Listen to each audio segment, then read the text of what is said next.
Chapter 525, Angry Brother. But without weapons, what should we do for tomorrow's mission? The woman sobbed when she heard her boyfriend's words. We will manage, don't worry, the man replied as he patted the woman's back gently. Both of them knew how dangerous the outside was after the zombie horde. Without weapons, their risk of dying during missions would increase by more than half, but right now, they had no other choices. Dubai hesitated for a moment before she took out a spear and a soft sword from her warehouse. Walking over to them, she said, "Thanks to both of you, I can sell all of my goods tonight. These are for both of you as thank you gifts." The couple was stunned when they saw the weapons. Before they could reject them, Dubai shoved the weapons into their arms and left without looking back. For her, these weapons were junk, but for these people, the weapons were their life-saving talismans, so giving two away was nothing for her. Tonight, she earned enough crystal cores to increase 23% of her system's energy. With a total of 44.7% energy now, she was able to access the second level of her warehouse and unlocked another inventory bag. While she was walking back to her home, she quickly filled the second inventory bag with medicines, venoms, B-grade weapons, battle suits, and serums to boost battle power. When the red moon rose high in the sky, people returned to their homes and the street was deserted. Besides the guards who patrolled the base, some of the members of the Phantom team were also patrolling the street. At this moment, Aitg was strolling near the north wall entrance when she saw a tall, handsome man staring at her with narrowed eyes. The moment she saw his silver-colored hair, she turned around and ran as fast as she could. Seeing his sister run away as if she were being chased by a debt collector, Aitg gritted his teeth and shouted, "Aitg, stop right there." Hearing her brother's angry roar, Aitg shivered and replied without looking back, "Only a fool would listen to you." As soon as the words left her lips, she bent her knees and leaped onto the rooftop. Without taking a break, she jumped from one rooftop to another, trying to shake off her furious brother. When Aitg reacted, she was already 50 meters away. Clenching his jaw, he sped up and continued to chase after her. 15 minutes later, he stood at the top of a building and stared at the figure that was getting farther away. Noticing how fast his sister was, he was taken aback. He was a level 2 ability user now, but he was unable to catch her. Based on their speeds, there were only two possibilities. One was that his sister's level was above his. Another possibility was that she had awakened a speed-type ability. It only had been more than 3 months since the apocalypse. Even if his sister was able to speed up her breakthrough by absorbing crystal cores, at most, she could only reach level 2 like him. So he believed that his sister was a speed-type ability user. Aitg took a deep breath and let out a long sigh to calm down before he muttered with a frown, "Yixi, why don't you want to go home?" While Aitg returned to the inn, Yixi also reached her apartment building. Patting her chest, she let out a sigh of relief and muttered, "Fortunately, he didn't continue to chase after me." "Who chased after you?" Hearing the familiar voice echo in her mind, Yixi was startled. Turning around, she saw Fuguari leaning on the wall. Half of his face was hidden in the shadow, making it hard for her to guess his expression. Not receiving any reply, he walked over and leaned down. Narrowing his eyes, he stared at her and asked again, "Who chased after you? Did you get yourself into trouble again?" Feeling his warm breath brushing her face and smelling his unique scent, Yixi's heart skipped a beat. Taking 2 steps back, she distanced herself from him before she said, "No one is chasing after me, and I'm not in trouble." Fuguari frowned when he noticed her attempt to get away from him. He was unhappy, so he took a large step and closed the distance. Before she could take a step back, he grabbed her wrist and asked, "Yixi, did I do something that annoyed you or made you angry?" Hearing his thoughts, Yixi was surprised. She met his gaze and shook her head. "I'm not angry with you." "Then why are you distancing yourself from me?" he asked. This time, Yixi was too embarrassed to tell him that she couldn't face him if they were too close. With that handsome face and ambiguous words, which girl wouldn't be moved? She was not a nun, and her girlish heart still yearned for a sweet romance. "Ah. Why aren't you saying anything?" Fuguari pressed. With his face only an inch away from her, Yixi felt her heart might explode the next moment. So she pushed him away and said, "I can't think clearly if you are too close." The moment he heard this, Fuguari was stunned. He didn't know why, but after hearing her words, his irritation at not seeing her at home was reduced by half. Turns out, she was not indifferent toward him. As this thought flashed in his mind, the corner of his lips lifted. Since she was uncomfortable, he reluctantly took a step back but did not release her wrist. Staring at her reddened cheeks, he asked, "Are you really not in trouble? If someone is bothering you, you can tell me. I will help you solve it." Aitg glanced at his thumb caressing her wrist. She didn't know if he was intentional or not, but the place where he was rubbing was so hot, and her pulse under his thumb was beating wildly. Averting her gaze, Aitg cleared her throat and replied, "I met with my brother when I was patrolling the north area. I didn't want to go back home, so I ran away." When he heard this, Fuguari recalled the information he had heard about the Pei family. "Is Aitg coming to take you home under your father's order?" he asked with a frown. Shaking her head, Aitg let out a sigh and said, "I don't know, I really don't want to go back to that place. If possible, I don't want to see that man ever again." "If you want, I can kill him," Fuguari said casually. Taken aback by how nonchalant he was, Aitg grabbed his hand and said, "Brother, you can't. My father is not someone you can offend. It's better for you to never cross paths with him." "Why are you worried about me?" "You are my friend, of course I worry about you," Aitg replied without hesitation. Before Fuguari could process the sudden unhappiness he was feeling because of her words, he heard her say, "What's more, even without evidence, I'm sure that my father was involved with the facility. If you kill him, the facility will never let you go." Noticing her trembling hands, he lowered his gaze to hide his killing intent. After a moment of silence, he nodded and said, "Okay, I will listen to you. Until Aitg leaves the base, I will accompany you. With me around, he won't be able to take you away, so don't worry." Aitg nodded and finally smiled at him. "Thank you, brother, you are really a good person." Suddenly receiving a good person card, Fuguari shook his head and replied, "I'm not a good person and will never be a good person. It's because it's you, that's why I care." Feeling that she might get a heart attack at this rate, Aitg coughed and said, "I'm sleepy. Let's go back." Fuguari nodded but didn't let go of her hand. The two of them returned while holding hands. A few hours passed, and Dubai was organizing her weapons for sale while chatting with Crayon. "Host, after you sell these weapons, you might be able to access the laboratory." Dubai nodded and said, "I never knew that they had so many crystal cores. It seems that the living conditions in this base are better than what I thought." "Indeed." Suddenly, a crackling sound echoed in her mind before Crayon said, "Host, after you sell these weapons, you might be able to access the laboratory." The moment she heard Crayon's words, Dubai narrowed her eyes and muttered, "A system glitch." "Host, there is no glitch in the system. You might be experiencing something called déjà vu." When she heard this, Dubai said, "Crayon, check if there were electromagnetic or gravitational waves in the last 10 minutes. 1 minute later, Crayon replied, "Host, a huge gravitational wave was detected 5 minutes and 37 seconds ago. Based on the data, a space portal was opened 5 minutes ago." As soon as she heard this, Dubai clenched her fists and said coldly, "They are here. Crayon, can you check their location?" "Scanning in process, scanning complete.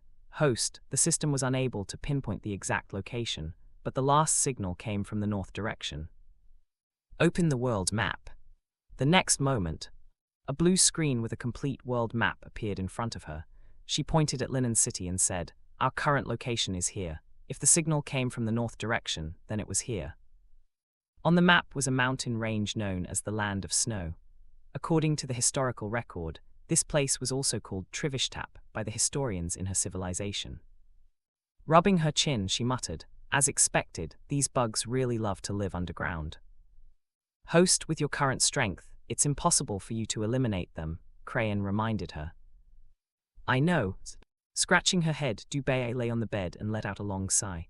"I haven't found a way to stop my father from destroying this world yet, and now, those bugs came here to join the fun. So annoying." "Host, according to the Blue Planet's dictionary, since you were created by using Shrotam's DNA and not from his sperm, you should be called his clone instead of his daughter," Crayon said suddenly. "What nonsense are you saying? Everyone who was born from the origins would call them their father or mother. This was common sense taught to us before we even learned how to flip our bodies," Dubai retorted. "Host, I searched the historical record, and the Blue Planet's people would be called ancestors by the people who were born from their DNA." "So Shrotam is not my father but my ancestor?" Dubai asked with doubts. "Yes. I heard that in ancient times, the people on this planet would worship their ancestors by burning paper money, incense, and preparing lots of dishes as offerings. Should I do the same and honor my ancestor? She asked. Crayon went silent for a long time before it replied, Host, I have run a series of what-if situations. The possibility of you being killed by Shrotam if you do that is as high as 90%. It's advisable not to do it. Feeling disappointed, Dubai let out a sigh and said, Okay then. After the conversation, she closed her eyes and went to sleep. In another room, both Jin Zuyan and Zhao Lijai were practicing their abilities inside her space. While Jin Zuyan was practicing his swordsmanship, Zhao Lijai was draining her energy by creating several massive water balls. She continued draining and recovered her energy by absorbing the energy contained inside the black crystal over and over again. Since she found out that the unknown crystal her team discovered could recover her energy as the crystal cores, she no longer used crystal cores when training.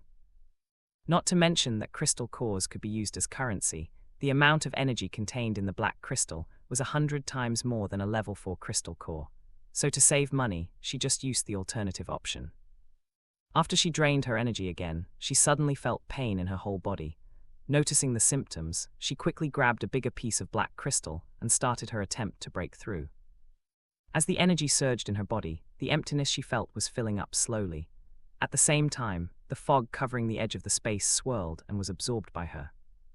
Noticing the energy fluctuation, Jin Zuyan rushed to the grassland area and saw his fiancée was in the process of breaking through. Scattering around her was black dust, remnants of the unknown crystal. At this moment, Zhao Lijai's 5 senses were blocked. All she could sense was the bone-crushing pain caused by the violent energy rampaging inside her. Unlike the breakthrough in her previous life, this time, the pain was 20 times more painful. Her body was soaked with cold sweat while the impurities were expelled from her body through the pores. Gritting her teeth, she endured the pain and focused her mind to guide the energy. With her meridians opened and the blockage cleared, her mind became sharper. She did not know how long had passed when she suddenly heard a soft mechanical voice echoing in her mind. Gaia system, enable, function, emergency procedure, codes launched. Thinking that she was hallucinating, Zhao Lijai soon forgot about the strange voice in her mind. While she was undergoing a breakthrough in her space, the sky slowly brightened and was painted with colorful clouds. Host, wake up, Gaia finally sent a message back. The moment Dubai heard Crayon's words, her eyes snapped open and her dizziness disappeared instantly. Sitting up, she said, Track down Gaia's location and crack the secret message. Host, we are unable to track down Gaia, as the signal only lasted for 1 second. How about the message? Dubai asked. The system has cracked the codes. Host, do you want to check the message? Crayon asked. Open the message, Dubai nodded.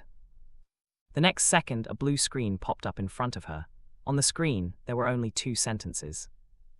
Energy insufficient for safe landing. Emergency procedure has been activated. Attached data. Last recording of the host after entering the wormhole.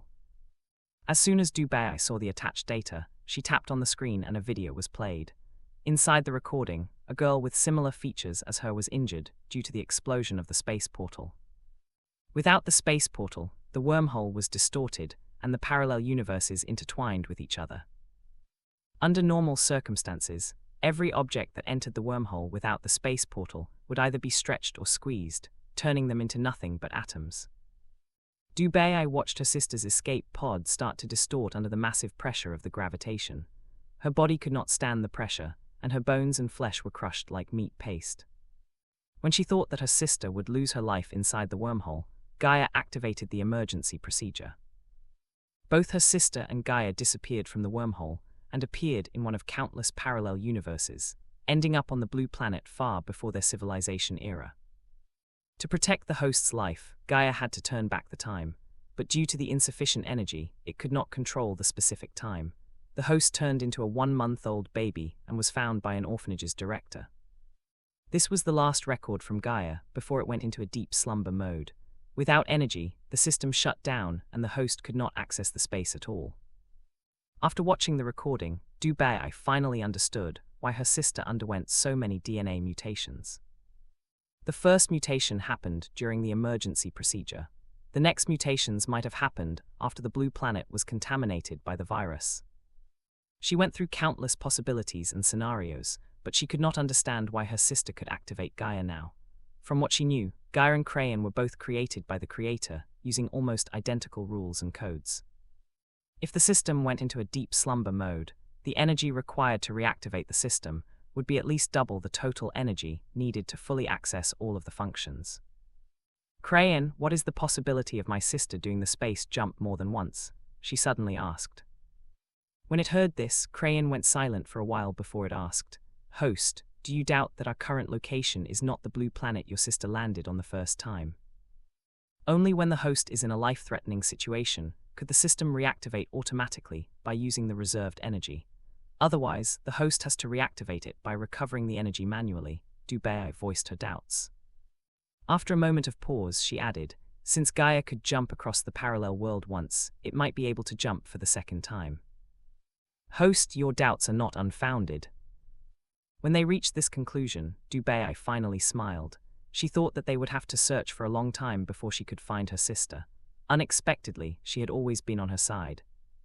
Sensing its host's good mood, Crayon asked, Host, now that you have found your sister, will you tell her your identity and help her recover Gaia's energy? Dubei thought for a while before she shook her head and replied, I will not tell her for now. Although Gaia's emergency procedure could save my sister's life, it came with side effects.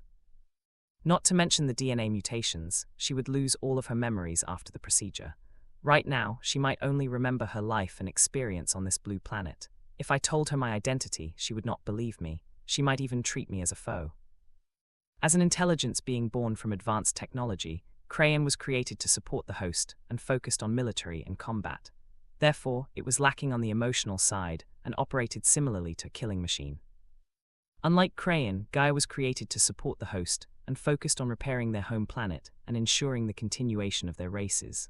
Therefore, while it lacked combat power, Gaia was the best in defense, survival procedure, and was also highly intelligent in emotions. According to the historical record, both of them were created with the mission of aiding their host to create a balanced, perfect world for their races and served as the great commanders for eternity. Unexpectedly, since they were created, the only hosts they were compatible with were Du Bei and Du Fengyan. After they were activated, they recorded every emotion and decision made by their hosts. On the day their host passed away, they would be given to the next compatible host and continue with their previous host's memories. This way, they would become perfect systems above all intelligent creatures one day.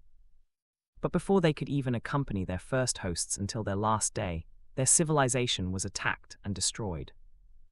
Their hosts were the only ones who managed to survive the attack. Due to this, the system activated a hidden mission immediately to protect their hosts at all costs. After learning about what happened back then, Dubei was completely at ease now. Even though her sister trusted people easily and was soft-hearted since she was born, she had a keen intuition. Since she and the captain trusted the team members, there was no reason for her to doubt their judgment. With this thought, she went to the cafeteria to have a meal together with the members after she took a cold shower and changed her clothes. Noticing its host's thoughts, Crayon hesitated for a long time before he decided not to remind its host that her sister was no longer the same person as before. After her DNA mutated, not only her physique, but her personality would also change. At the same time, Zhao Lijai had finally broken through to the next level. At this moment, besides the stinky black gooey substance covering her body, she felt refreshed and relaxed. It was as if she had undergone a long, painful massage and then soaked in a hot spring. After the pain, her tense joints, muscles, and bones were finally relaxed. As soon as she opened her eyes, Jin Zuyan, who had been guarding her all the time, rushed over and checked on her. After he was sure that she was fine, he asked, Aitg, how are you feeling? Zhao Lijai smiled at her fiancé and replied, besides smelling like drainage, I feel good. When Jin Zuyan heard this, he chuckled and said, let's take a shower and get some breakfast. Okay.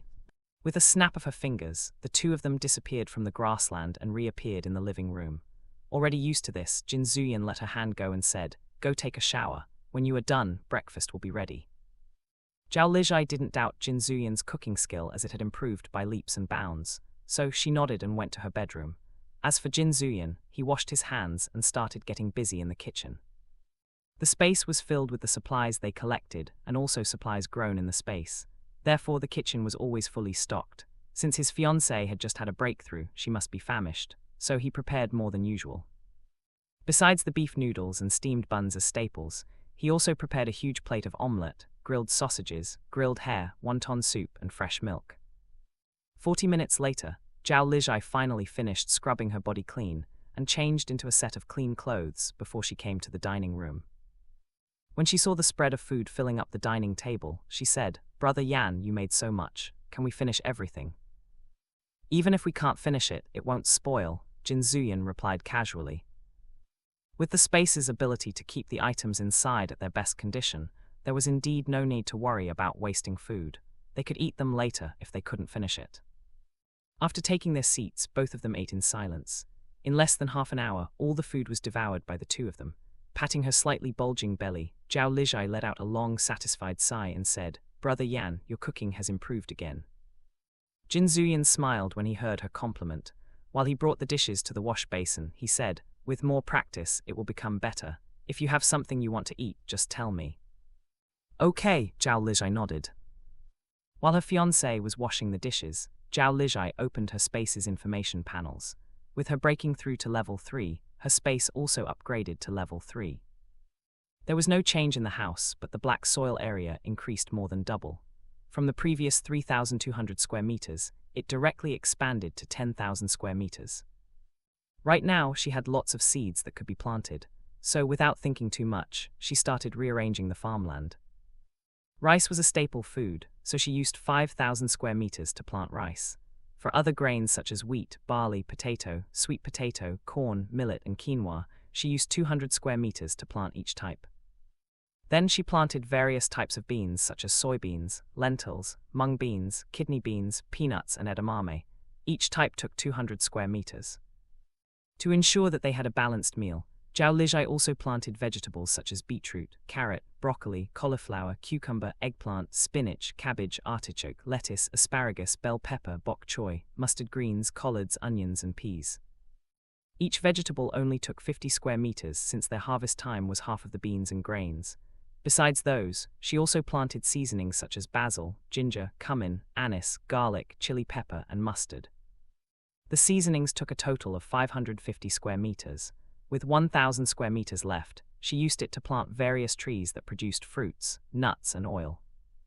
After she arranged the farmland area, she checked the information and was delighted to find that not only did the yield increase from 80 kilograms per square meter to 150 kilograms per square meter, the harvest time also reduced from once every 4 days to once every day. With the current production rate, she would be able to sell the supplies to other bases. Then she opened the pond's information panel and saw that besides the energy contained in the water increasing from 18% to 30%, the diameter and depth of the pond stayed the same. The granary expanded from a 2-story building to a 5-story building, with the area of each floor staying the same. The grassland increased from 80 hectares to 200 hectares. With more area, she could store more supplies and expand the area for the mutant animals so they wouldn't be too crowded. Afterward, she checked the requirement to level up directly. She no longer bothered with the oxygen level requirement. After all, with so many crops and trees, her space was no longer lacking oxygen even if she stayed here forever. At the current level, she needed 50 level 1 crystal cores to meet the daily consumption of the space's energy. But with the black crystal planted in the space, the energy supply exceeded the demand, so the space wouldn't absorb her crystal cores. She was in a great mood until she saw the requirement needed to upgrade the space to level 4 was 250,000 level 2 crystal cores, and the owner at level 4. The amount needed to upgrade the space had increased so much that she thought she was hallucinating, but after rubbing her eyes, she still saw the same numbers. In the end, she could only let out a sigh and resign herself to fate. There was no way to slack off now. After Jin Zuyan took a shower and changed his clothes, the two of them left the space. The moment they reappeared in their bedroom, the sky had already brightened outside. Checking her watch, Zhao Lijai said, "Brother Yan, I should go to the water reservoir now." Jin Zuyan nodded and said, "Go ahead. I have something to discuss with Aitg. When I'm done, I will pick you up." Okay. The two of them left the house together. After he sent his fiancée to the water reservoir area, Jin Zuyan went to visit Aitg. From the day his half-brother left the Jiangning city base, he had already received the information from Yuan Ruyai. He rode his bicycle to the cafeteria. At this time, Pei Yijun and his team should be there. 40 minutes later, he parked his bicycle outside the cafeteria. The moment he entered, he noticed his team members were having breakfast. Sitting at the next table was Pei Yijun's team. While he had something to discuss with him, he didn't go to find him directly, but went to his team members' table first. Seeing their captain, Zirokai waved his hand and shouted, "Captain, over here." After Jin Zuyan took his seat, Feng Yun asked, "Captain, have you eaten?" "I have eaten," Jin Zuyan nodded. Then he glanced at his members and noticed an unfamiliar man sitting beside Li Sikai, raising his eyebrows. He asked, "Brother Sikai, is this the man your team saved during the mission?" Li Sikai had already reported Chen Wenwu's situation to their captain before and replied, "His name is Chen Wenwu. When we found him, he had undergone the second awakening phase." With his name mentioned, Chen Wenwu stood up and introduced himself. "Hello, Captain. My name is Chen Wenwu, I am 20 years old, and I have an ice-type ability." After he finished his words, Jin Zuyan asked, "Did your previous ability mutate?" Chen Wenwu nodded and replied, "I awakened a water-type ability 3 days after the apocalypse. During the second rain, my water-type ability turned into an ice-type ability." "So right now you can only create ice and not water?" Jin Zuyan asked again. This time Chen Wenwu scratched the back of his head and said, "Captain, I tried to create water before, but instead of water, I created ice instead." "Actually, you can try to control the temperature of your ice. After all, ice is created by lowering water temperature.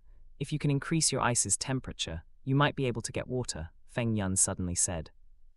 "If you are able to control your ability better, you might be able to increase your ice's attack power. Right now, your ice spike is too fragile. Not to mention meeting solid weapons or shields, it is barely able to injure the enemies. But if you are able to lower the ice temperature and make it more solid, your attack might be able to shatter even a metal shield," he added thoughtfully. Chen Wenwu was stunned by his words. He slapped his forehead and exclaimed, "How could I not think of it before?"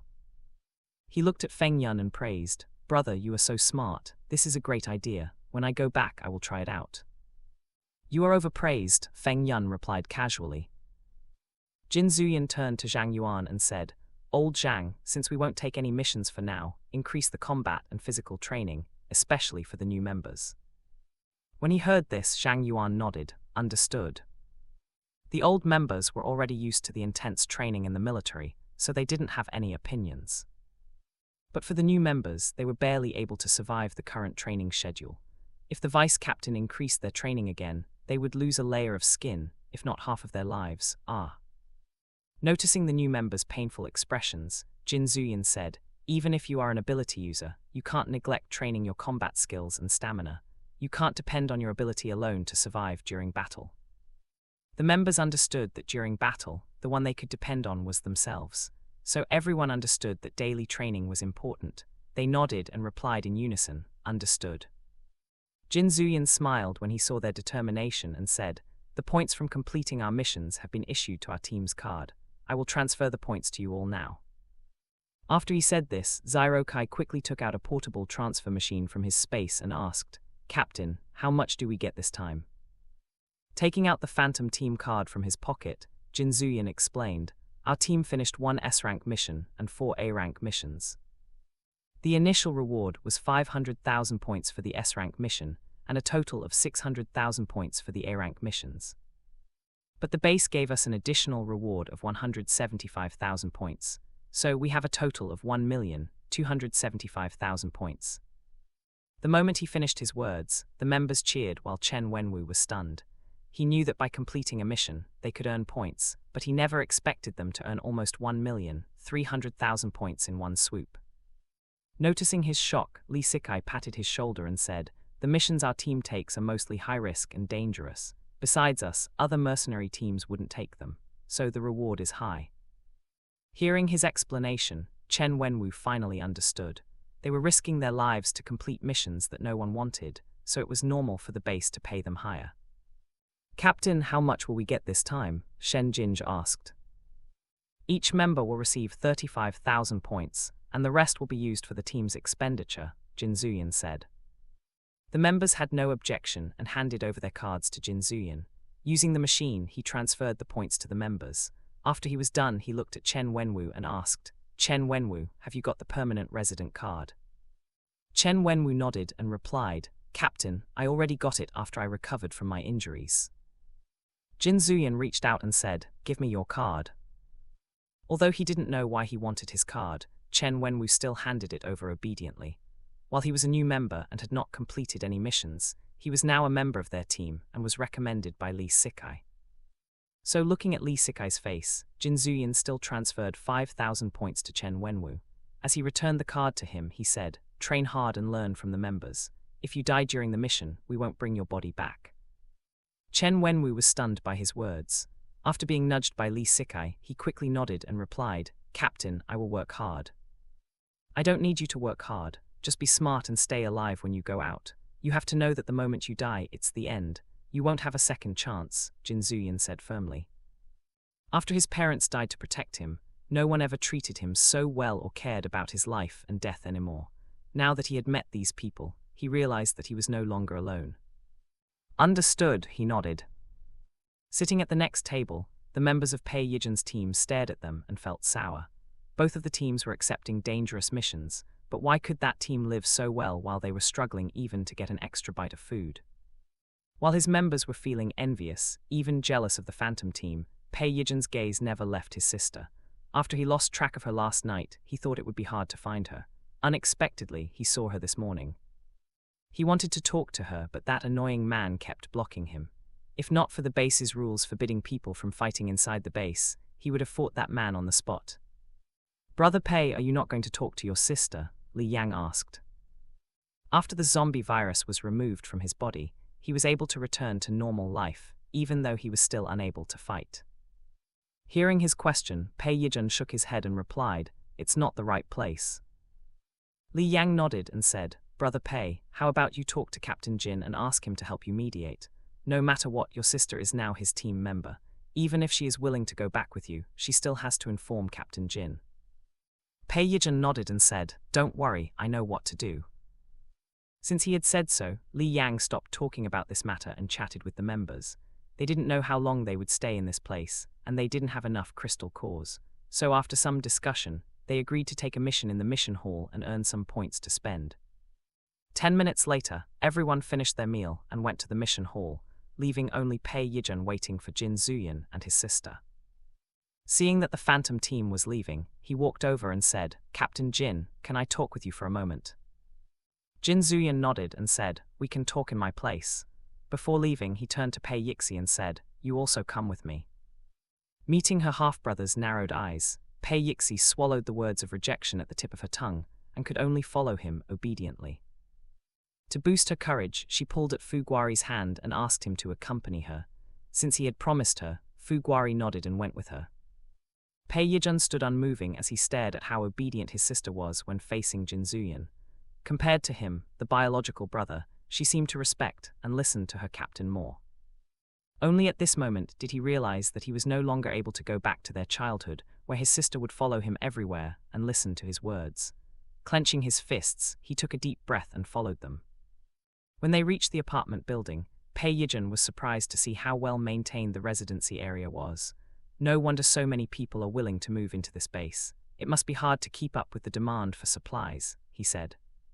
Hearing this, Jin Zuyan let out a chuckle and replied casually, with more people, we don't have to worry about not having people to do work or going out to search for supplies.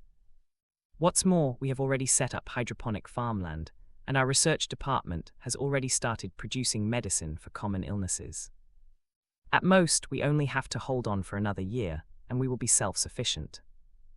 Pei Yijin already knew about the hydroponic farmland, but he didn't know that the Linen City base was capable of producing their own common medicines.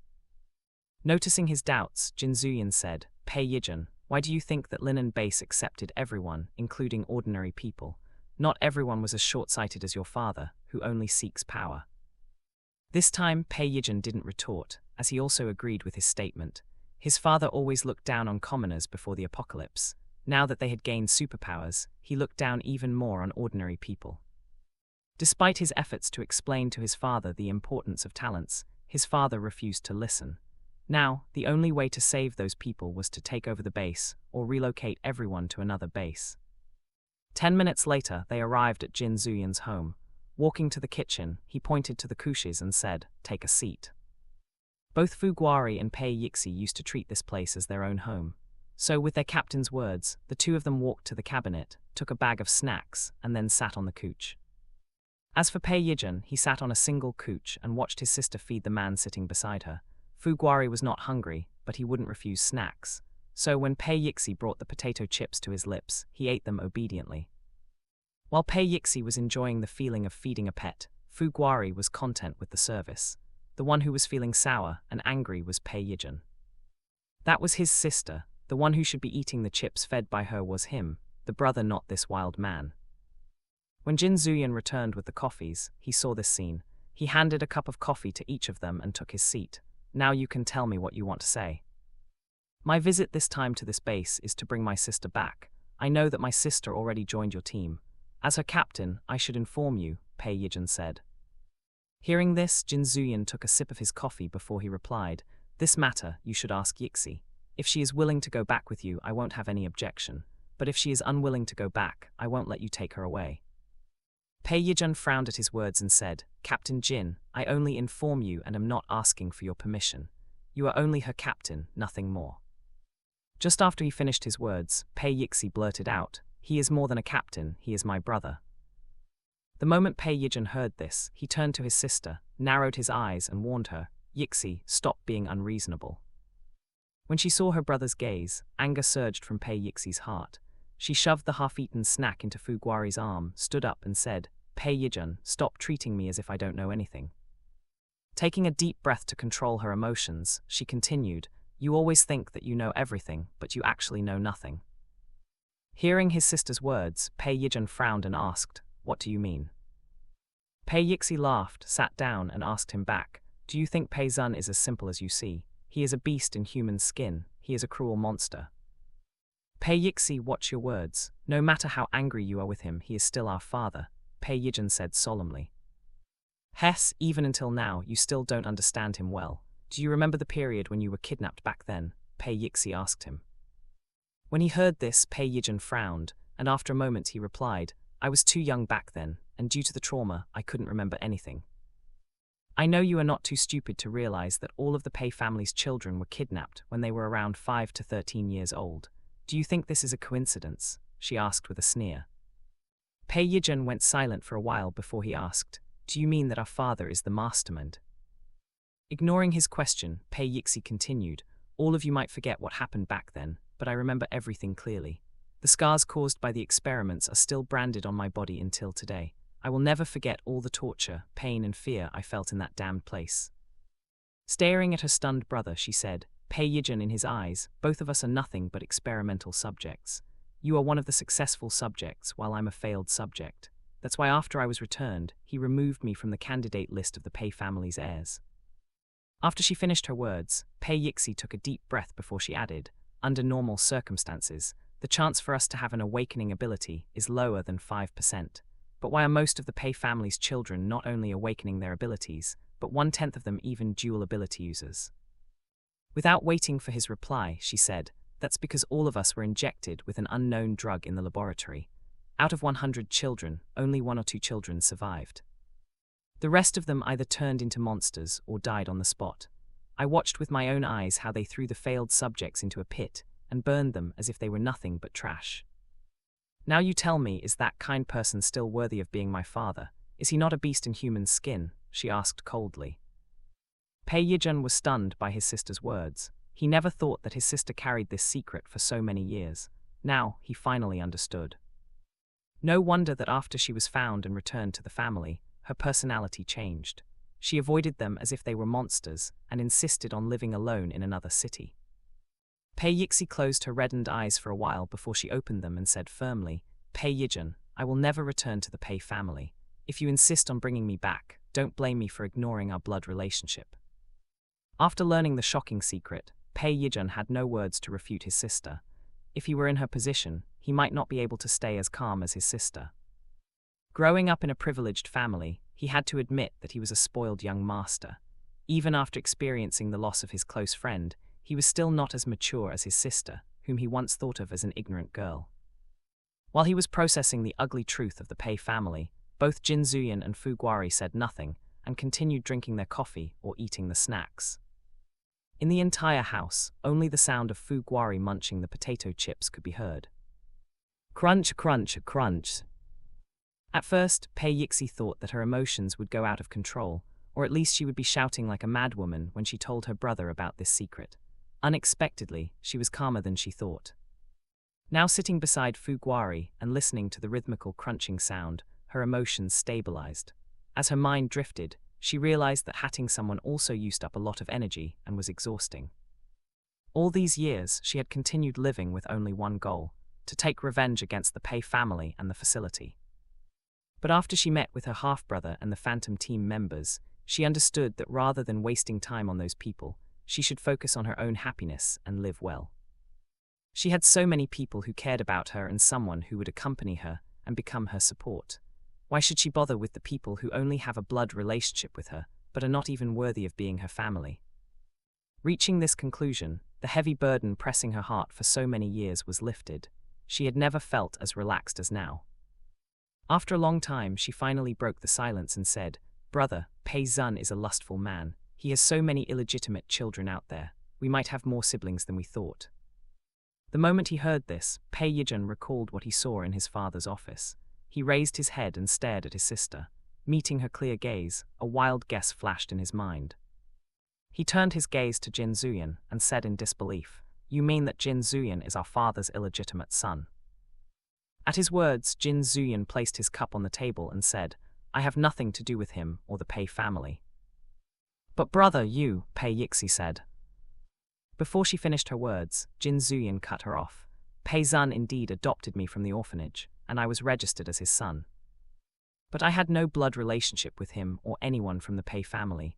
Unlike both of you, I was the only one of the children adopted by the Pei family and sent to the facility as test subjects." When Pei Yijun heard this, he heaved a sigh of relief. He couldn't bring himself to acknowledge Jin Zuyan as his half-brother. As for Pei Yixi, she was disappointed. Noticing her downcast mood, Fu Guari patted her head and said, "Don't worry. Since the captain already acknowledges you as his sister, even without a blood relationship, you will forever be his sister. What's more, now that you are a member of the Phantom team, we will be your brothers." Hearing his words, Pei Yixi nodded and let him rub her head. At this moment, she was glad that she always washed her hair at least once a day. Otherwise, she couldn't imagine how Fu Guari would react if he touched oily, dirty hair. Out of the four, only Pei Yijun was feeling as if he were riding a roller coaster. His emotions went up and down so many times in such a short time that it made him feel overwhelmed. 10 minutes later, he finally calmed down and said, "Yixi, I will investigate this matter. If what you said is true, I will make sure everyone who harmed you pays 10 times over." Pei Yixi shook her head and replied, "With your current strength, you'd better not do it. Not to mention the facility, you can't even go against Pei Zun. Rather than putting yourself in danger, it's better for you to think of a way to escape from his clutches." This time, Pei Yijun said nothing. Before he came, he already knew that his father had sent a group of people to bring his sister back. But only when he was here did Pei Yijun learn that his father never had any intention of bringing Pei Yixi back. She was only a shield to cover his real goal. Seeing that there was nothing left to be discussed, Jin Zuyan stood up and said, "I have to go pick up my fiancée." Taking the hint, Pei Yijun stood up and said, "Captain Jin, I will leave my sister in your care for now."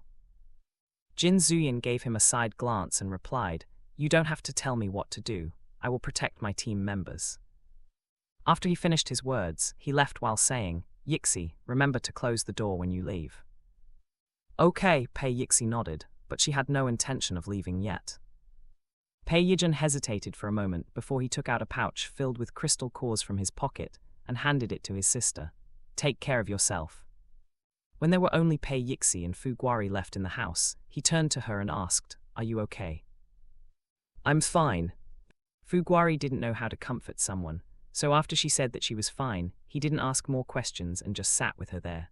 Time passed slowly, and he was lost in his thoughts. Suddenly, he felt his shoulder grow heavy. Turning his head, he saw that Pei Yixi had fallen asleep. He thought for a while before deciding to carry her back to their home. Meanwhile, in the water reservoir area, Zhao Lijai had just finished draining her energy for the 3rd time and was resting. After the breakthrough, her limit was around 1.5 million liters, or equal to 5,000 cubic meters of water, before she ran out of energy. Assuming that one person received around 20 liters of water, by draining her energy 3 times, the water was enough for 250,000 people. At this moment, the total residents of the Linen City base were around 150,000 people, so with her alone, they could meet the daily usage demand. But besides daily consumption, they also needed water for the hydroponic farmland. After she recovered her energy, she continued filling the dam with water. When Jin Zuyan arrived, she had already drained her energy 7 times. Since the water she created was too much, Zhao Lijai did not bother to calculate it daily. As she walked out of the reservoir area, she met with Sun Qi. Seeing her coming from the dam's direction, he asked, "Comrade Zhao, did you just finish with your daily training?" Now, almost all ability users knew that the best way to improve their abilities was to drain and recover their energy over and over again. Thanks to this, the base no longer lacked water-type ability users who came to provide water. "I'm done for today," Zhao Lijai nodded. Hearing this, Sun Qi smiled and said, "Thanks to your hard work, we no longer have to worry about the lack of water." Zhao Lijai raised her eyebrows and replied, "Commander Zun, praising me won't make me give the water for free. Even if I'm practicing my abilities, I still have to absorb crystal cores to recover my energy. Today, I finished draining my energy 7 times and produced 35,000 cubic meters of water and consumed 1,400 level 1 crystal cores," she added meaningfully. The moment he heard this, Sun Qi understood her meaning and said, "Comrade Zhao, don't worry. I will send people to deliver the crystal cores to your house." "Good," Zhao Lijai nodded with satisfaction. With the demand for water less than the supply, the base now would pay 1 point for 1 liter of water. So, calculating the exchange rate, the base had to pay her 525,000 level 1 crystal cores. But due to the limited crystal cores and the difference of energy contained in the crystal cores, the base updated the exchange rate. 20 points could be exchanged for 1 level 1 crystal core. 1 level 2 crystal core could be exchanged for 200 level 1 crystal cores. 1 level 3 crystal core could be exchanged for 1,000 level 1 crystal cores. As for 1 level 4 crystal core, it could be exchanged for 5,000 level 1 crystal cores. With the additional exchange rate, the survivors and the base no longer needed to worry about running out of low-level crystal cores for daily transactions. Thanks to the base's payment, Zhao Lijai's crystal cores were enough for the team to spend for years. When she walked out of the water reservoir's entrance, Zhao Lijai saw her fiancé was leaning on the wall with his bicycle parked on the side. With his relaxed posture, his long legs and body's golden ratio were more prominent. Not to mention women, even men couldn't help but take a second glance at him. Seeing this, Zhao Lijai smiled as she walked over and asked, "Brother Yan, have you been waiting for a long time?" Hearing his fiancé's voice, Jin Zuyan snapped out of his thoughts. Turning his head, he straightened his posture and replied, "Not long, I just arrived." "Brother Yan, do you have any plans for today?" she asked. Jin Zuyan thought for a moment and said, "I heard from Qin Luzi that they plan to go to Zhuji City to collect machines to refill Co-2 and O2 tanks, but because of some matters, it has been delayed until now. What's more, our base indeed needs to resupply the oxygen tank." "So we are going to Zhuji City today?" she asked again. "Let's go back and inform our members first," Jin Zuyan nodded. The two of them rode the bicycle back to the Phantom team's residence. Rather than gathering in his own house, Jin Zuyan preferred to have meetings in this place. After all, this was the team's property, and even with other members visiting, it would not disturb his and his fiancée's private space. After Jin Zuyan and Zhao Lijai arrived at the Phantom team's residence, they made a phone call to inform the members. Since the members did not take any missions, they arrived one after another. At 11 o'clock in the morning, all of the members gathered in the living room. This was the first time for Chen Wenwu to do a mission with his team. Besides feeling excited, he was also feeling worried. What if he made a mistake during a mission and put his team in danger? Noticing his anxiety, Zyro Kai patted his back and assured him, "Don't worry, Wenwu. With the captain and sister-in-law with us, nothing will happen." Even though he did not know how strong the captain and his fiancée were, Chen Wenwu trusted Zyro Kai's words and nodded. After everyone took their seats, Jin Zuyan said, Everyone, today I gathered all of you to inform you that we will be leaving the base and going to Juji City in an hour. Captain, did we receive another mission? Zhang Yuan asked. Jin Zuyan shook his head and replied, this time, we are going to get machines to refill the oxygen tank and carbon dioxide cartridge. After a moment of pause, he continued, I heard from old Qin that our team should get the machines before the second rain, but due to some matters, it has been delayed until now. As long as we get the machines, we can sell airguns to the survivors and offer services to refill the cartridge. When the members heard this, they nodded in agreement. Although their shop sold weapons at a low price, not all people could use the weapons or have the courage to kill zombies in close combat. Unlike cold weapons, airguns could be used to kill zombies from a distance. If they were able to provide more airguns, then the survival rate of the residents when they went out would improve. Besides that, even ordinary people would be able to go out to kill zombies and collect supplies. Seeing that no one had any objection, Jin Zuyan said, go back and prepare. We will gather at the north gate in 40 minutes. Understood, the members replied in unison. After they left, Zhao Lijai and Jin Zuyan returned to their house. Besides changing their casual clothes into combat clothes, they also checked their weapons and prepared some emergency supplies. When they were done, Zhao Lijai divided the crystal cores according to the type and level. Then, she prepared 500 level 1 crystal cores for each member. Each of them would receive 100 elemental crystal cores according to the type of their abilities, and 400 transparent crystal cores. Besides the level 1 crystal cores, she also gave them 50 level 2 elemental crystal cores for emergency use. Half an hour later, the two of them drove an armored car and went to the north gate. When they arrived, the members were already waiting for them.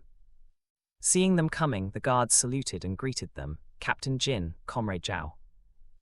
Zhao Lijai nodded at them and took out 2 bags of cucumbers from her space. Each bag weighed 15 kilograms. She handed the bags to the nearby guard and said, the weather is getting hotter recently. Share these with the brothers. The guards thought that she gave them some snacks, but the moment they saw fresh cucumbers in the bags, they were stunned. Everyone knew that the base was harvesting the vegetables and crops, but the price of fresh vegetables was expensive. 1 kilogram of lettuce cost them 50 points. Thinking about the sky-high price, they wanted to refuse, but when they saw how fresh the cucumbers were, they could not help but salivate. Having a bite of crunchy, juicy cucumber must be very satisfying in this sweltering hot weather. Noticing their hesitation, Zhao Lijai said, I did not spend any points. The commander gave some to me as a bonus. You all can have it with ease. Hearing this, the guards stopped hesitating and thanked her. The news of her providing lots of water spread internally, and most of the guards knew about it. If the commander gave her fresh vegetables as a bonus, it was understandable. After she filled the water tank near the tent, Zhao Lijai entered the tent and saw the members waiting inside.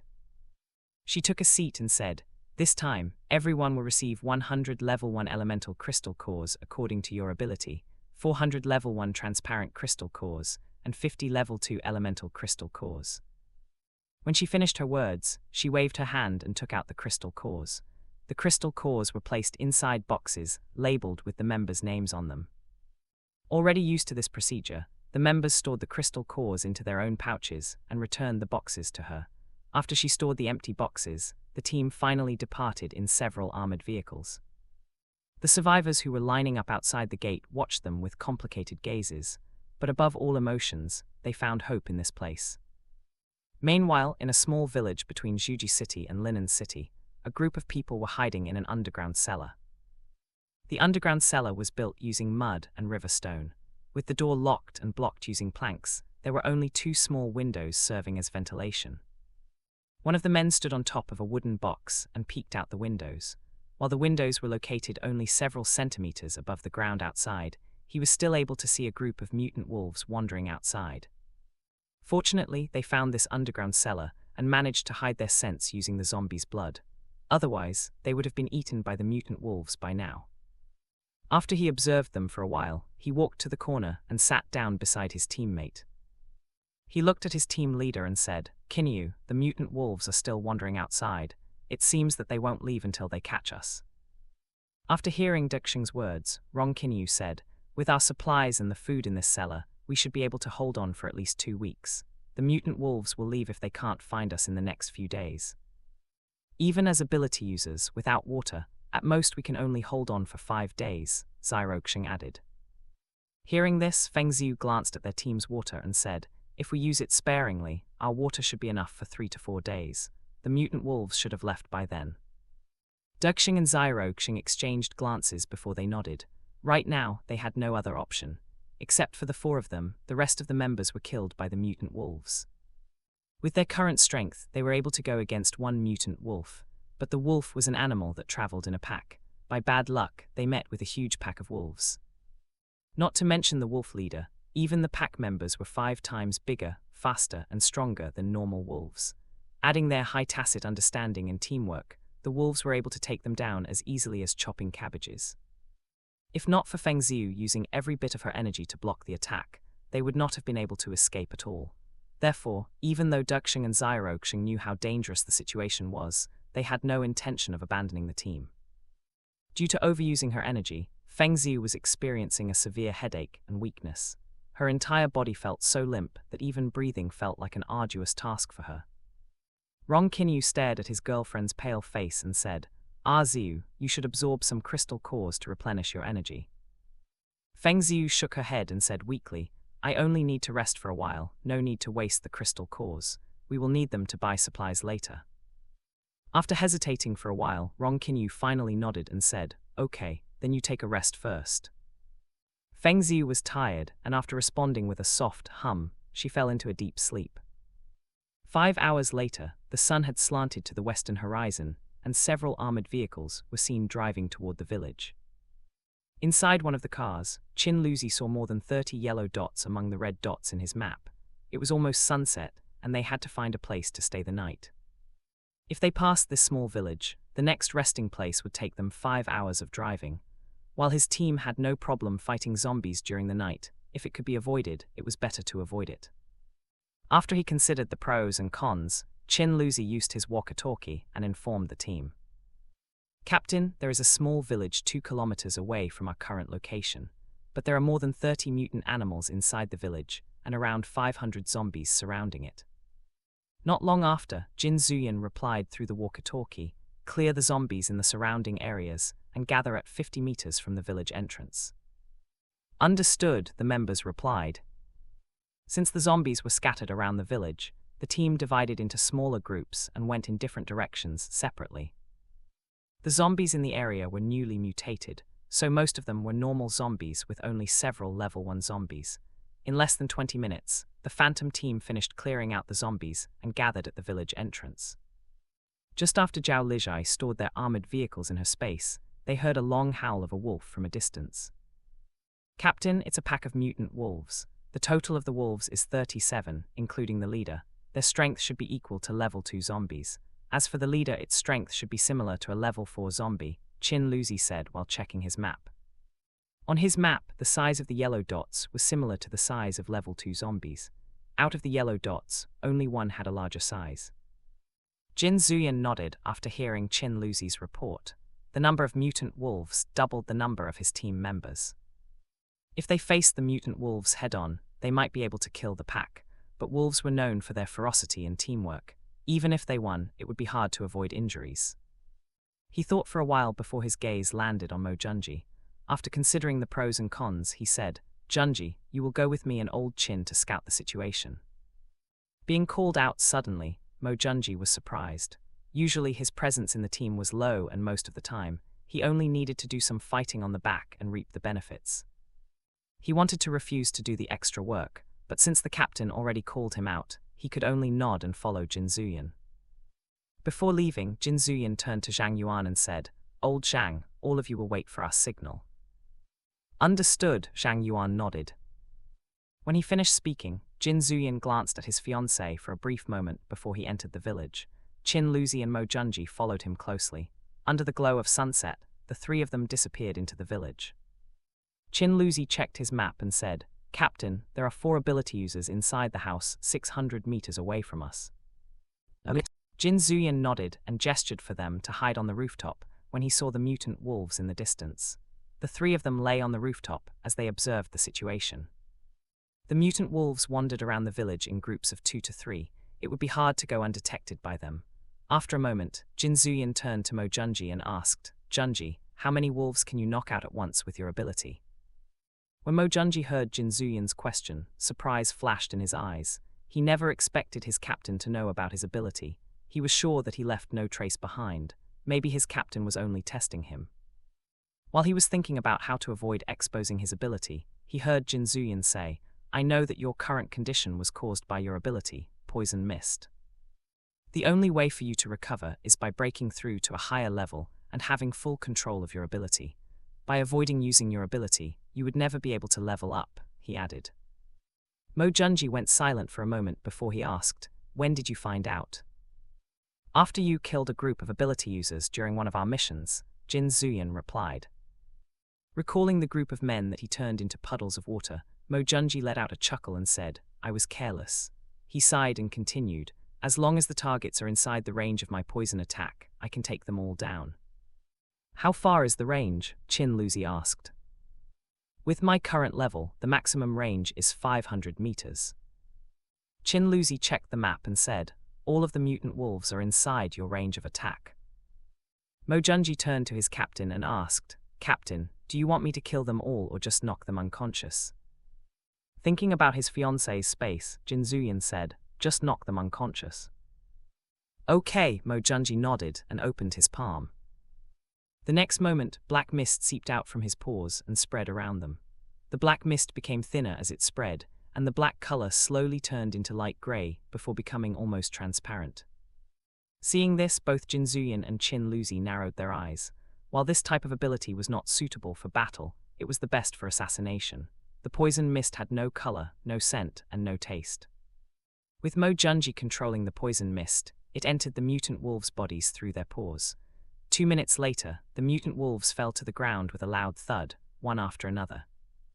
Sensing the danger, the wolf pack's leader raised its head and let out a long howl.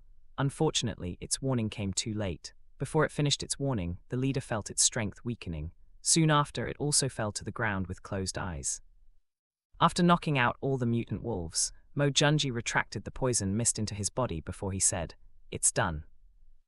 Jin Zuyin nodded and, using his walkie-talkie, informed the rest of the members to pick up the fainted mutant wolves. Half an hour later, the members gathered at the center of the village with the wolves piled up in front of them. Seeing that the wolves were still alive, Zhao Lijai waved her hands and stored them in her space. The members didn't ask anything, as they thought the mutant wolves would die as soon as they were stored in her space. But in reality, Zhao Lijai threw the wolves into her space's grassland. She set up the boundaries, dug a pond, and filled it with water. The pond would be the wolves drinking water. Then she threw 200 hares into the wolves' territory as their food. The number of hares was already more than 5,000 by now. If they continued to reproduce without being consumed, her grassland would sooner or later be overrun by the hares. When she was done arranging the mutant wolves, she took out 2 whole beef legs from her space and started building a bonfire. Yu Faiyan, Jin Zuyin, and Chen Qianfeng were responsible for cooking dinner, while Fu Guari and Pei Yixi were responsible for washing the pots and pans. As for the rest of the members, they checked the entire village. With Chin Luzi's map, they didn't have to worry about missing any spots. Under his lead, they stood in front of a wooden door. Brother Chin is at this place, Zyro Kai asked. They are inside, Chin Luzi nodded. Since the door was blocked, Zhou Huajian said, let me do it. With a wave of his hand, the wooden door and wooden plank turned into a wooden ball. Without the door, the sunset glow entered the underground cellar and illuminated the dark room. Shen Jinj created a wisp of fire and threw it inside. As the blue fire illuminated the room, they saw the familiar faces inside. Commander Feng, why are you here? Aren't you dead? Wen Kai exclaimed in shock. When Duxing and Zyroxing heard his words, their eyes lit up. This group knew their captain's girlfriend. With raised hands, the two of them walked to the entrance and said, Comrade, we were trapped here by the mutant wolves. We are good people. Hearing this, Zyro Kai snorted and replied, the ones who claim to be good people usually are bad people. The Phantom team already knew about Feng Xiu's assassination and that she had passed away. So when they saw her here, they thought that she was the wanted shapeshifter ability user. When Duxing and Zyroxing thought that they wouldn't help, Zhang Yuan suddenly said, take them back and report to the captain first. With his order, the Phantom team members jumped into the underground cellar.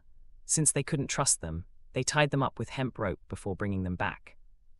As they walked back, Chin Luzi checked his map and frowned deeply. He was sure that Rong Kinyu in front of him was not the shapeshifter. After all, the wanted criminal was a green dot, while this Rong Kinyu was a blue dot. The problem was Feng Ziyu. When he last saw her in the Linen City base, she was still a green dot, but now she was a light blue dot. While he was sure that both of them were real people, his doubt about the color deepened. When the members of the Phantom team returned with Rong Kinyu's team, Zhang Yuan said, "Captain, we found the people." Jin Zuyan was roasting the beef leg and raised his head. When he met Feng Ziyu's apologetic smile and Rong Kinyu's calm gaze, he raised his eyebrows and said, "Commander Feng, it's only been a while since we last met. I never expected to see you like this one day." Noticing his captain's meaning, Zhang Yuan glanced at the members. Soon after, they untied Rong Kinyu and his team. Rubbing her sore wrists, Feng Ziyu took a seat across from Jin Zuyan and replied, "A lot of things happened in the past few weeks. I also never expected to meet Captain Jin here today." Noticing their wounds, Gao Bohai walked over and said, "Let me check your injuries first." "Thank you," Rong Kinyu nodded. Zyro Kai took out Gao Bohai's medical bag from his space, and they waited for a while until he finished treating their wounds. When he was done, he said, "The wounds are only superficial injuries. They will heal in a few days." Then he glanced at Feng Ziyu and added, "But Commander Feng's condition is not good. Besides a broken rib, she is also drained of energy." Hearing this, Jin Zuyan turned to Yin Yusheng and asked, "Yusheng, can you heal the broken rib?" "Captain, I have never healed a broken bone before, but I can give it a try," Yin Yusheng replied. With Feng Ziyu's permission, he placed his fingers on her wrist. After a moment, a surge of energy full of vitality entered her body. When Yin Yusheng felt her energy was rejecting his energy, he frowned and said, "Relax." Feng Ziyu took a deep breath and slowly relaxed her body. Without rejection, it was easier for Yin Yusheng to check her condition. When he found the broken rib, he tried to use his energy to heal it. But since this was his first time, he failed several times. He almost gave up when he felt a similar energy to his sunflower entering Feng Ziyu's body through her wrist. The next moment, the green energy enveloped the broken bones and reconnected them. At the same time, it also healed the injured organs at a fast speed. In less than 5 minutes, the energy had already returned to Yin Yusheng's body. Noticing that his girlfriend's complexion improved, Rong Kinyu heaved a sigh of relief and said gratefully, "Thank you, comrade." After Yin Yusheng retracted his energy from Feng Ziyu's body, he said, "It's done." Opening her eyes, Feng Ziyu was surprised to realize that she no longer felt the pain. Even the soreness in her body was gone. She turned to Yin Yusheng and said, "Comrade, thank you for your help." Standing up, Yin Yusheng nodded and returned to his task of cooking dinner. "Azu, how are you feeling?" Rong Kinyu asked. "I feel much better now," Feng Ziyu replied with a smile. Now that her injuries were healed, Jin Zuyan finally asked, "Commander Feng, everyone thought that you were dead from the assassination attempt as the Yunshan City base had fallen. I wonder how you survived and escaped the zombie attack." When they heard this, Feng Ziyu let out a sigh and replied, "Back then, I was in a coma after the assassination. When I woke up, the base had fallen. It was my boyfriend who saved me and brought me out of the base." Hearing this, Jin Zuyan smiled and said, "I never knew that Comrade Rong had this kind of skill. We were lucky to be able to survive the zombie attack. Back then, I didn't think too much and only focused on escaping. I thought that I would lose Arzu. Fortunately, she woke up not long after we left the base," Rong Kinyu replied as he met his girlfriend's gaze. While they were chatting, Dubai stared at them with a frown. At this moment, she was reading the analysis data from Crayon. Host, a trace of genetic mutation caused by a bioweapon, is found on them. According to the data stored in the system's database, their genetic mutation is 60% similar to the bioweapon that caused the Tarakam civilization to be destroyed. When she heard this, Dubai thought, "We know that the bugs are here, but we couldn't find their location. With how high the similarities are, the two of them might have direct contact with them. We might be able to track those bugs through these two people." Host, there is a tracker planted on the man's nape. Crayon, can you hack the tracker and find the location of the main device? Dubai asked. As soon as she said this, Crayon went silent. At this moment, the system was trying to hack the signal and track the other party's location. While it should be a simple problem for advanced technology such as Crayon, due to the terrain and limited resources, it would take a while. While waiting for Crayon, Dubei walked over to the bonfire and took a seat beside her sister. Seeing her coming, Zhao Lijai asked, "Are you hungry?" Dubei was indeed hungry, so she nodded. Zhao Lijai took out a pack of duck necks from her space and handed it to her while saying, "Dinner will be ready soon. Just cushion your stomach with this first." This was the first time for Dubei to have this kind of snack, so she tried it out with curiosity. After the first bite, she fell in love with the snack instantly. The rich flavor exploded in her mouth and awakened her dull taste bud. While she was eating, Fu Guari walked over and reached out his hand toward Zhao Lijai. Noticing that he also wanted the snack, Zhao Lijai laughed and gave him 5 packs of duck necks. Satisfied with the amount, he returned to his seat and started gnawing on the snack.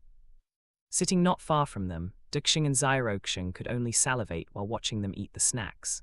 Rather than from hunger, it was more from craving. It had been a long time since they tasted duck necks. Just as the two of them almost drowned in their drool, dinner was ready. The Phantom team members worked fast and distributed the dinner equally.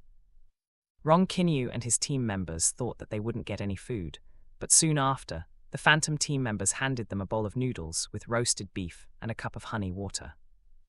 Due to their limited supplies, most people didn't have the luxury of having sugars since the apocalypse, resulting in hypoglycemia. To make sure that the members had a balanced diet and also avoided hypoglycemia, the team would at least prepare honey water or sweet treats once a day. Seeing that Duxing and Xiroxing didn't take the noodles and honey water, Feng Yun said, "Both of you can eat with ease. Food is hard to come by, so we won't put poison in it." After he finished his words, Feng Yun placed the trays on the ground and went to get his dinner.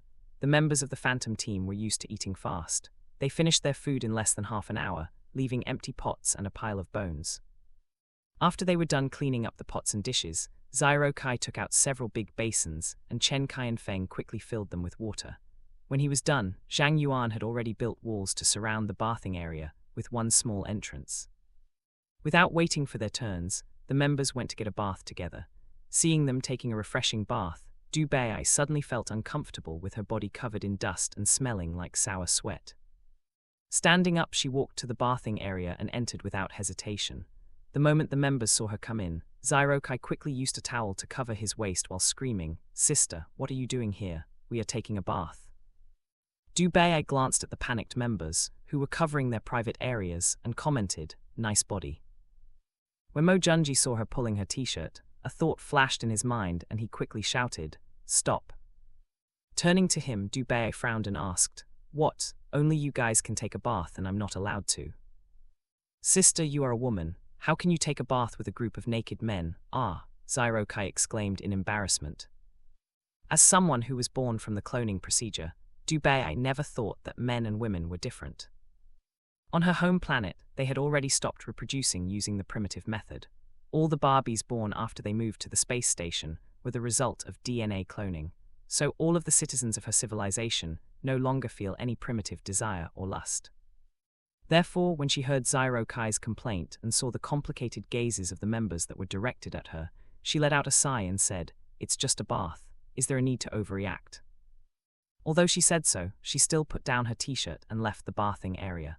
To make sure that no one would come in suddenly again, Zhou Huajian quickly created a door and blocked the entrance. Near the bonfire, Zhao Lijai heard about the commotion and thought about her guests. The more she interacted with Dubei, the more she believed that she was not someone from their current era. She might not even be someone from Earth. Perhaps due to shock, the members finished their bath faster than usual. Half an hour later, the wooden door was opened and the members walked out with flushed faces. Even though they were adult men and used to living rough, this was the first time a girl had seen their naked bodies. Not to mention the members who never had any relationships, even some of them who had 1 or 2 relationships during their school days, still couldn't help but feel awkward being seen naked by Dubei. Seeing that they were finally done bathing, Dubei walked to the bathing area and took a bath, ignoring their shy glances. While she was feeling at ease, the members were worried that someone would take advantage and peek. So after they played rock, paper, scissors, Mo Junji, the loser, was sent to guard the entrance. As he waited, Mo Junji leaned on the earth wall with his arms crossed. He thought that the members were overthinking, but not long after, he saw Degxing and Xiaoxing walk over. They thought that they could take a bath and didn't know that someone was inside, so when they saw him guarding the entrance, the two of them stopped 2 meters away. Before they could ask, Mo Junji stared at them and said, "If you want to take a bath, come back later." "Brother, is someone inside?" Xiaoxing asked as he tried to peek into the bathhouse. Noticing his intention, Mo Junji took a step to the side. Using his tall body, he blocked his gaze. Besides, the wooden door made by Zhou Huajian was blocking the entrance, so even if Xiaoxing was trying to peek, he couldn't see anything. Feeling disappointed, he clicked his tongue, but when Xiaoxing met Mo Junji's cold gaze, he felt a chill run down his spine and quickly said, "We will come back later. Sorry to bother you, comrade." Degxing knew that his younger brother was reckless and lustful, but he never expected him to be this stupid. The two of them were able to survive because they latched onto Rong Qinyu, and these people were clearly his friends. If they offended them and angered Rong Qinyu, what if they were chased out of the team? Without Feng Ziyu and Rong Qinyu's help, they might not be able to survive the apocalypse for long. With this thought, Degxing gave his brother a slap on the back of his head and scolded him, "You better put away your dirty thoughts. If you dare to do anything that offends them, I will break your legs." Xiaoxing was unhappy when he heard his brother's scolding, but he grew up under his older brother's pressure, so even if he was dissatisfied, he still nodded and said, "I know the limit." Noticing his perfunctory attitude, Degxing gave him another slap as they left in large strides. Standing with his hands in his pockets, Mo Junji watched the two of them leave with narrowed eyes. Only after they were far away did he relax his body and lean on the wall again. Feeling bored, he took out a ghost cube from his spatial necklace and started playing with it. He often solved a Rubik's Cube whenever he needed to relax or just pass the time. After so many times, he could solve the cube in less than a minute, even with closed eyes. 15 minutes later, Du Bai was feeling refreshed after taking a long bath and changed into a set of clean clothes. When she removed the wooden door blocking the entrance and walked out, she saw Mo Junji leaning on the wall while playing with a strange-looking toy. He was staring at the red moon and lost in his thoughts. "What are you doing here?" she asked. Hearing her words, Mo Junji snapped back to his senses. Lowering his head, he stared at the short girl in front of him and said, "Lock the door next time you take a bath." After leaving those words, he walked away without waiting for her response. Du Bai was confused by his behavior and asked, "Crayon, do you know what's wrong with him?" After a moment, Crayon finally replied, "Host, the system has tracked down the source of the signal. Do you want to check the information?" The moment she heard this, Du Bai no longer dwelled on Mo Junji's strange behavior and said, "Show me." The next second, a blue screen appeared in front of her. There was a map of Huaxia on it, and a red mark was drawn on top of the image of the land of snow. When she saw this, Du Bai said, "They are indeed hiding in the mountain ranges." "Host, what plan do you have next?" Crayon asked. "With our current strength, even if we go there, we won't be able to destroy them completely. Our priority is to get stronger and inform the captain." "Host, why don't you inform your sister instead?" The corner of Du Bai's lips lifted as she explained, "My sister has lost her memories. Even if I inform her, she might not agree to help us. But the captain is different. I heard from the members that he was tracking down an organization called the Facility. As long as we tell him that we get information about the facility's location, even if he is unsure, he will definitely go there and check personally. This way, not only we are able to get helpers, we can go there without raising suspicions." Crayon went silent for a moment before it said, "Host, you even learn how to lie now after you came to this place." When she heard this, Du Bai chuckled and asked, "Crayon, do you know why I was titled as the champion in the military academy for several years in a row? Isn't it because you had the highest scores during the exams and your completion rate during the missions was 100%? "Well, that's one of the reasons," Du Bai nodded. After a moment of pause, she added, "The real reason is because I have the best adaptation ability among the soldiers. To survive in an unknown environment, you have to adapt quickly and learn from the locals. Since we are not only facing monsters, but also interacting with the residents of the Blue Planet, we have to learn how they behave, interact, and think." Crayon went silent after it listened to its host boasting about herself. After a long time, it could only reply, "Host, you are indeed the champion. Even your boasting level is the best of the best," it thought. Not knowing that her system was also starting to learn how to say one thing while thinking another, Dubai rejoined her team and went to sleep. Since they rested in an open area, the members took turns patrolling.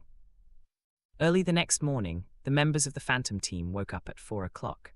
As summer was coming to an end, the weather at dawn was no longer as humid or hot as before. After washing their faces, the members did some warm-up exercises before running around the village several times. When Ron Kinyu and his team woke up, the Phantom team had already run for more than 30 kilometers. At this moment, they were practicing bare-hand combat with each other. Sitting 50 meters away, Duxing and Xiroxing stared at Dubai in horror, their eyes widened and their faces turned pale. Recalling what he had tried to do the night before, Xiroxing broke out in a cold sweat. In the distance, Dubai was sparring against Qin Luzi. After they awakened their abilities, the members had been unwilling to spar with him again because of his psychic type ability. No matter how fast or ferocious their attacks were, he could dodge them as if he had eyes on his back. So when Dubai suddenly challenged him to a spar that morning, the members were taken aback. As the two of them exchanged blows, Jin Zuyan narrowed his eyes. Dubai was listed as a level 0 space-type ability user in the Linen City base's database, but judging from her speed, attack power and accuracy, she should be at least a level 2 ability user. But after he observed her for a while, he didn't notice any energy fluctuation at all around her. Due to this, he leaned more toward Qin Luzi's words that she was not an ability user. Not knowing that several people were paying special attention to her, Dubai was absorbed in fighting against Qin Luzi. After she joined the team, she had learned about their abilities. Out of the members, the one she found most intriguing was Qin Luzi. According to what the members said, he could detect anyone within a radius of several kilometers now, so it was impossible to sneak attack him. As someone who enjoyed strong opponents, she was itching to see how strong this old Qin was. Narrowing her eyes, Dubai bent her knees, and the next moment her speed suddenly increased. Before anyone could react, she had already disappeared from her spot and reappeared behind Qin Luzi. Qin Luzi was surprised to see the white dot on his map disappear for half a second and reappear behind him. Feeling the sharp wind nearing his face, he followed his instinct and raised his arm. Duag. Tusk, Dubai clicked her tongue when her spinning kick was blocked by Qin Luzi's arm. Without giving him time to counterattack, she flipped her body and grabbed his arm. The next moment, her legs clamped around his neck as the two of them fell to the ground. Qin Luzi felt pain in his back, arm and neck. He groaned and tried to free himself from her grip by aiming a punch on her side stomach. Unfortunately, Dubai was agile and dodged his counterattack. The two of them wrestled on the ground, each attack aimed at the vitals, while the choking of arms and legs caused their faces to redden from lack of oxygen. The members cheered from the side as they watched the intense close combat. Amidst the cheering, Mo Junji watched with a deep frown. He was not a soldier, and he never understood a soldier's mindset. But as someone who was raised under strict rules at home, he thought that a woman and a man should avoid close contact, especially such skinship, if they were not in a relationship. 15 minutes later, Qin Luzi used a rear-naked choke from MMA and forced Dubai to surrender. The moment she tapped out, he let her go. While she was coughing, he stood up and reached out his hand, saying, "Good fight." After taking several deep breaths, Dubai was pulled up by him and replied hoarsely, "You are not bad either." Since the members were covered in dust and sweat after the morning practice, everyone went to take a bath. This time, they built a separate bathhouse for the female members. Inside the bathhouse, Feng Xiu scrubbed her body and asked, "Comrade Du, I have never seen you in the military before. Which unit are you from?" Hearing this, Dubai thought for a moment before she replied, "I had never joined Huaxia's military." When they heard this, they thought she was a soldier from another country, so Pei Yixi asked, "Sister Du, are you a foreigner?" Dubai thought that since she was from the 12th star of the Tarakam civilization, she should be counted as a foreigner, so she nodded and said, "Yes." Pei Yixi glanced at her blue eyes and said with a smile, "Just by looking at your eyes, I knew you were a foreigner." Hearing this, Dubai only smiled but said nothing. Unlike on the blue planet, colored eyes were common on her home planet. Instead, black eyes were rare. Barbies born with black eyes would be sent to a special facility on the 1st star of the Tarakam civilization, where the entire kingdom would spend the best resources to raise them, as they were deemed the most compatible to host Gaia and Nishkrayan. Unexpectedly, both she and her sister, who were born with common blue eyes, were chosen instead. Until today, she did not know how ordinary people like them had been chosen to receive such a great honor. Noticing that she was lost in thought, Zhao Lijai reminded them, "Don't soak for too long, we still have a mission to do." With her controlling the water's temperature, the four of them enjoyed a relaxing warm bath for 20 minutes before finishing their bath and joining the members for breakfast. When everyone finished packing up, it was already 8 o'clock in the morning. Standing at the village entrance, Jin Zuyan turned to Feng Ziu and said, "Commander Feng, my team is on a mission, and it's inconvenient to bring your team along." Following his words, Zhao Lijai took out an SUV from her space and added, "Commander Feng, we prepared this car and some supplies for your team. From our current location, you will be able to reach Linen Base in 4 to 5 hours if you follow the main roads." Glancing at the supplies inside the car, Feng Ziu nodded and said, "Thank you for your help, Captain Jin, Comrade Zhao." "See you next time," Jin Zuyan said before climbing into the armored cars. Rong Kinyu waited until the Phantom team left before he asked, "Ziu, are we going to the Linen City base?" Thinking about her agreement with her vice-commanders, Jiang Zi and Zhu Wei, Feng Ziu let out a sigh and said, "Someone is waiting for us there." Hearing this, Rong Kinyu did not ask any more questions, and the team departed from the village soon after. An hour later, the Phantom team had already driven past the border of Zhuji City. Unlike Linen City, the situation in this city was chaotic and dangerous. Without constant clearing, the roads were filled with zombies. The mutant animals and mutant plants were either rampaging in residential areas or hiding in secluded spots for an ambush. Not long after they crossed the border, Qin Luzi used his walkie-talkie to inform the team, "Captain, there are more than 8,000 zombies and a group of mutants in the surrounding area." Jin Zuyan checked the map for a while and said, "Clear the area first before we continue." Understood. After receiving the order, they slowed down their cars. To attract more zombies, Qin Luzi lowered the window and snapped his fingers. Boom, booms, boom. The next moment, several explosions were heard from a distance. The loud sound instantly alerted the zombies. Standing on top of the armored car, Yu Feiyan used binoculars to check the situation and reported through his walkie-talkie, "Captain, the zombies are coming." Sitting in the passenger seat, Jin Zuyan used his walkie-talkie and gave an order to his team, "Go to the department store. We will clean all the zombies in the area first." Understood, the members replied. Soon after, the team drove to the nearby department store. It was a 7-floor building with 2 underground parking lots.